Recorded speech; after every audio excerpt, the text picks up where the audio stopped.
What if I told you a college dropout, a barefoot hippie, and a guy who once got kicked out of his own company went on to revolutionize the world? Not once, but twice. This isn't just a story about technology. It's a story about believing in something that no one else can see. It's about being misunderstood, failing publicly, falling hard, and coming back even harder. This is the story of Steve Jobs.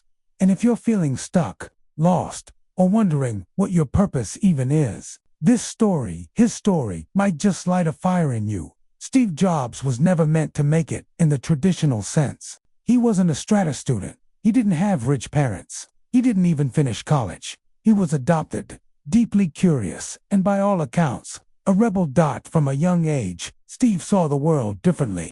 Where most people saw machines, he saw potential. Where most people followed the rules, he constantly questioned them. In 1972, he enrolled at Reed College, only to drop out after one semester. But he didn't leave. He stayed on campus, sneaking into classes he actually cared about, like calligraphy. Not business, not engineering, calligraphy. And guess what? That seemingly useless obsession, it became the reason the Mac had beautiful fonts and design. It set Apple apart from every other clunky, gray box on the market. Jobs once said, "You can't connect the dots looking forward. You can only connect them looking backward." Every random moment in your life could be leading somewhere powerful. In 1976, Steve Jobs was just 21 years old. He teamed up with his nerdy but brilliant friend, Steve Wozniak. And together, in a little garage in Los Altos, they started building something big. They weren't rich. They weren't backed by investors. They didn't even have a proper office. Just passion, guts, and an insane belief that they could change the world. That garage gave birth to the very first Apple computer, and suddenly, people were paying attention. Apple exploded. Jobs was young, wild, and obsessed with creating a revolution. Not just a product, a movement. In 1984, they launched a Macintosh with one of the most iconic commercials in history. During the Super Bowl, it didn't just sell a computer. It made a statement. This wasn't business as usual. This was war on the ordinary. Apple was the underdog, and Steve Jobs, he was the warrior with the vision. But here's the catch. With great vision often comes great conflict. Steve was brilliant, no question, but he was also intense, demanding, obsessed with perfection, and that intensity clashed with the very company he helped build. In 1985, after a series of power struggles, Steve Jobs, the founder of Apple, was forced out, fired. Can you imagine building something from the ground up and being told you're no longer wanted? Most people would have crumbled. But Steve, he vanished from the spotlight. And then he got back to work.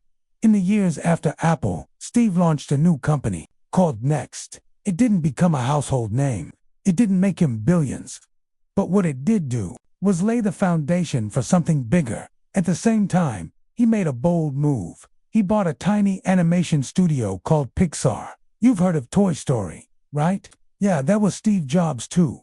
Pixar went on to change animated movies forever. And suddenly, the man the world thought was washed up was building another empire. By 1997, Apple was on the verge of collapse. Stock prices were tanking. The company had no direction, no vision. So they did the unthinkable.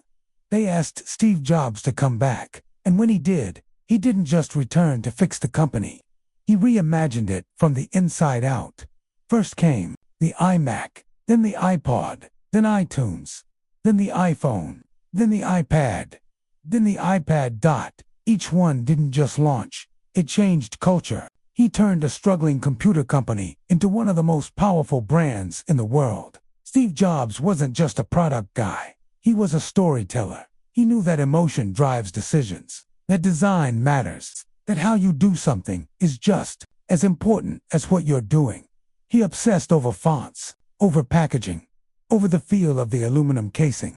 Because to Steve, everything spoke, everything told a story. But behind the genius was a man quietly battling cancer. Even as his health declined, he kept working. kept building, kept pushing, because he believed in one thing above all. The people who are crazy enough to think they can change the world are the ones who do. So what does all this mean for you? You're not too late, you're not too lost, and you're not too broken. You don't need to have it all figured out. You don't need permission. You don't need a perfect degree or a fancy background. You need vision. You need courage. You need to be relentless. Steve Jobs failed hard and came back harder.